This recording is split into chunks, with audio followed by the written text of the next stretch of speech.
All right, questions for AJ and BJ. Something to you. Guys, just how do you think the performance today, how do you think you finished out the season?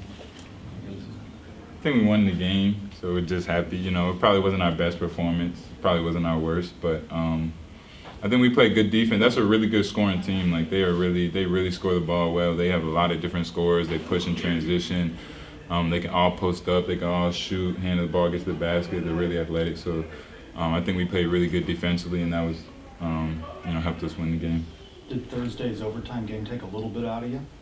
I think it did for me. I was definitely tired, but you know, any game, it was a quick turnaround somewhat too, but we still came out here and did a good job. I think we had a lot of energy, and you know, on the defensive end, we were a little slow on the offensive end, but like we always say, we're a defensive team, and that was there tonight, so we were happy about that.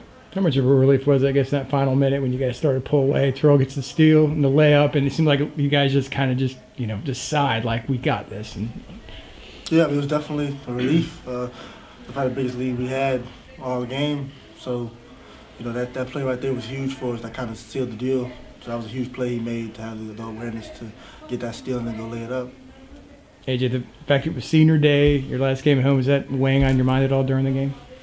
I think a little bit. I mean, I was definitely thinking about it a little bit, but you know, I tried to just play the basketball game and do my normal routine and play the same game. These guys do a good job of keeping me focused. Sometimes I can lose focus a little bit, but all my teammates know and help me to stay focused on what I need to do out there. And my coaching staff do a great job of just helping me stay focused throughout, you know, any game. So it was definitely on my mind, but I think I did all right.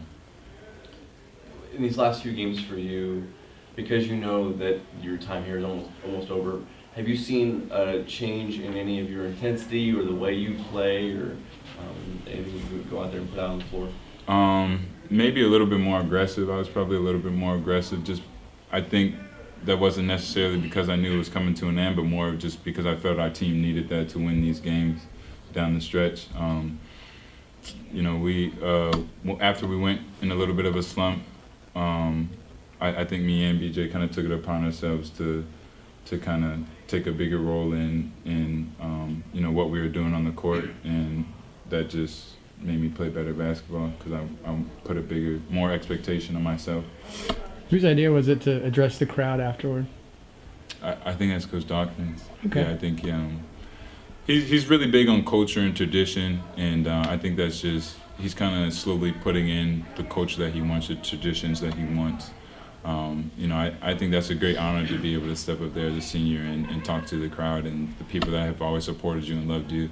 You know, I see fans that have come to the game since I got here, and they're still coming to the games now. So, you know, I was appreciative to be able to tell them all thank you, you know, all at the same time, and be able to talk to the fans and all the people that were supporting me, because, you know, they've showed me a lot of love over my time here. And what was that like? You know, I saw you know, obviously high-fiving everyone after the game. Saw some kids had some pictures already printed out for you to autograph and stuff like that. That must have been pretty neat. Yeah, that's awesome. Like I said, you know, I think we got some of the best fans in the world here because the way they support and they come out, and you know, they've been through everything that, you know, we've been through. They've, you know, seen us lose, seen us win, seen us get blown out, seen us blow people out, seen us win big games, seen us lose big games. So they've been here through everything, and they continue to support. They continue to love us the same, and you know, I can't say enough about those fans and everybody that supports us.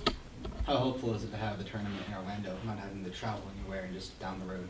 I think that's awesome. I think that's a blessing. That's like, you know, home court advantage to me because we're right here in Orlando. All of our fans can come out and support, and you know, hopefully we get a nice crowd and a nice you know, amount of UCF fans out there to bring that same energy that we have here.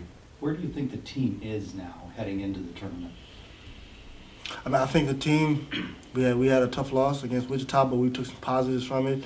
And it was a good thing to be able to get the win today. So now we just have to take this momentum and carry it into next week. What are you guys going to have to do, though, to win 4 and 4? Well, you can't focus on 4. You got to focus on the first one. If you focus on 4, you won't make it there. You got to take it one game at a time. Take it one game at a time, play one game seasons, and just keep going from there. Can't look past anybody. Can't underestimate anybody. You got to respect everybody we play, and just make it every game a one-game season. You guys, what about the 1,000 points today? How special was it to do it the same game? Well, he actually got his a little bit earlier. I think that was Tulsa game. Yeah, but I think for both of us, you know, we're just proud of each other. We've seen each other grow, you know, throughout this whole journey. So it's an awesome feeling to be able to, you know, be on the same court and you know, experience that together. Experience our 1,000 points both together in the same season. Really close games actually. You guys talk about your defensive team. Obviously tonight was all defense. How are you guys able to contain guys like Reynolds and Frazier tonight? I mean, the biggest thing for them, Reynolds is definitely he's a really good shooter. So the thing for a guy like that, you gotta make him put it on the floor, make him dribble, because that's not, even if they score like that, that's not how they want to get off. They want to make threes, they want to make shots. And for Frazier, a big thing was just keeping him out of transition. He's very athletic. He's got very quick hands, very lanky, wiry, fast player. So you keep him out of transition because that's what he wants to do. He likes to get out and run and be able to use his speed and athleticism. So when we kind of made it a half-court game for him, that kind of, you know, frustrates a player like that. So that's something we can take away and take in the next week is we have to be able to lock in the personnel and be able to understand what the other team's players like to do and try to prevent them from doing that. Well, your first conference games was at East Carolina. You guys haven't played them since. You'll play them on Thursday. What do you guys kind of remember about the Pirates? I didn't play, but I watched. I remember that they got talented players. They really do. They got good point guard. They got a good wing player. They got a couple guys that can shoot the ball. So, I mean, it's going to be in Orlando, but it's a neutral site game. So we have to lock into their personnel and try to take away their strengths and what they want to do out there. PJ, I know, at least I haven't asked you about your health in like the last couple of weeks. So just how have you done progressing as you sort of get over all your ailments? How do you feel right now? I mean, they're still there, but like I've been saying, I'm not gonna really like comment on it and talk about it because it just is what it is. If I'm playing, I'm out there. Anything else for these guys? Thanks. Thanks. Appreciate it. Thank you, guys. Thank you. Thank you, man.